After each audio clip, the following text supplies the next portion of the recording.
ဒီနေ့မှာတော့ဆရာကဒီဂျပန်မှာဆောင်ရတဲ့အခွန်တွေနဲ့ပတ်သက်ပြီးတော့ပြောပြပေးချင်ပါတယ်နော်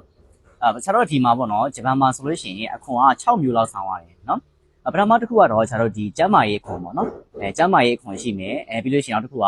ပင်စင်ခွန်ရှိမယ်ပြီးရင်အလုပ်လက်မဲ့အချိန်မှာကိုကဟိုနေသုံးဆွလို့ရတဲ့ဒီအလုပ်လက်မဲ့အခွန်ပေါ့နော်အဲ့ဒါရှိမယ်ပြီးရင်ဝင်ငွေခွန်ရှိမယ်ပြီးရင်နေထိုင်ခွန်ရှိမယ်ပြီးရင်သူနာပြုအာမခံလို့ခေါ်တဲ့ဒီခိုက်ကောပေါ့နော်သူနာပြုအာမခံအခွန်ရှိမယ်အဲ့လိုမျိုး6မျိုးဆောင်ရတယ်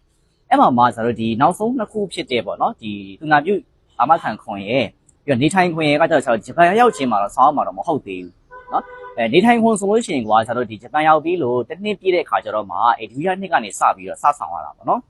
ဒီ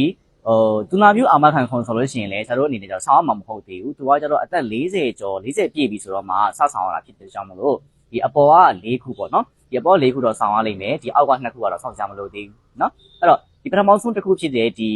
ကျမ်းမာရေးအာမခံခွန်ပေါ့နော်ကျမ်းမာရေးအာမခံခွန်ဆိုလို့ရှိရင်ဒါပုံမှန်အပြည့်ဆိုလို့ရှိရင်9000ကျော်9000ကျော်လောက်တော့ဆောင်ရလိမ့်မယ်ပေါ့နော်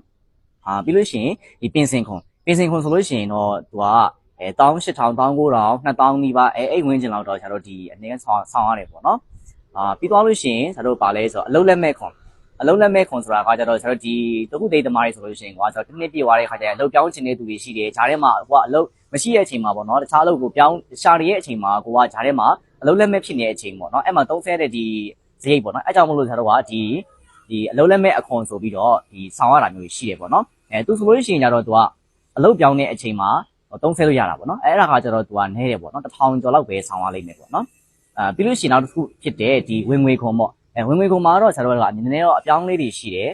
ပြီးတော့မတူနိုင်ဘူးပေါ့နော်တနည်းအားဖြင့်မတူနိုင်ဘူးဒါတဲ့အအလုပ်ပေါ်နဲ့လည်းမတူဘူးပေါ့နော်ဒါကြောင့်မို့လို့ကိုလုံးတဲ့အခါမှာအလုပ်က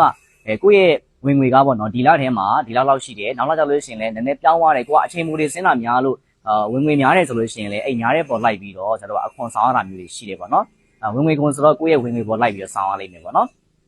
အဲ့မှာကျွန်တော်ဘာထက်ရှိအောင်မလဲဆိုရင်ကိုဒီတလားတာသုံးဆွဲတဲ့ပေါ့နော်ရေမီဂတ်ကို Wi-Fi စသည်ဖြစ်ပေါ့နော်အဲ့ဒါတွေဆိုလို့ရှိရင်လည်းကျွန်တော်ဒီဂျပန်အလုပ်ဘက်ကနေပြီးတော့ပေးတာမျိုးတွေရှိတယ်လို့ကျုပ်နေရာတွေဆိုမပေးဘူးပေါ့နော်ဒါနေရာပေါ်လိုက်တယ်ပြီးတော့အလုပ်ပေါ်လိုက်တယ်အဲ့လိုမျိုးလုပ်ငန်းပေါ်လိုက်ပြီးတော့တတိပေါ်လိုက်ပြီးတော့ပြောင်းလဲတာပေါ့နော်ဒါကြောင့်မို့ကျွန်တော်ဝင်ငွေခွန်ဆိုတော့ဒီတက်မှတ်ပြီးတော့ဆောင်လို့တော့မရဘူးသူကတော့ကိုယ့်ရဲ့ဝင်ငွေပေါ်လိုက်ပြီးတော့ပြောင်းလဲနေတာဆိုတော့ပေါ့နော်တပြောပါတယ်ဒီအခွန်6မျိုးမှာပေါ့နော်ပထမဆုံးဒီ4မျိုးကတော့ဒီရောက်ချင်းမှာဆောင်ရတာဖြစ်ပြီးတော့ဒီကျန်တဲ့ဒီ2မျိုးကကြတော့ဒီတစ်နှစ်ပြည့်ပြီးတော့မှဆောင်ရတာမျိုးဖြစ်တယ်ပေါ့နော်အခုဆက်ပြောသွားတာတွေကတော့ဒီအခွန်6မျိုးပါပေါ့နော်ဒီကျွန်တော်မှာနေရာပေါ်လူတည်ပြီးတော့အပြောင်းလဲလေးတွေတော့နည်းနည်းတော့ရှိတယ်ပေါ့နော်အခုဆက်ပြောသွားတာတွေကတော့အကြမ်းမြင့်စိတ်လေးတွေဖြစ်ပါတယ်ထပ်သိချင်တာရှိလို့ရှိရင်လည်းကိုမတ်မှာရေးသွားပေးလို့ရပါတယ်နော်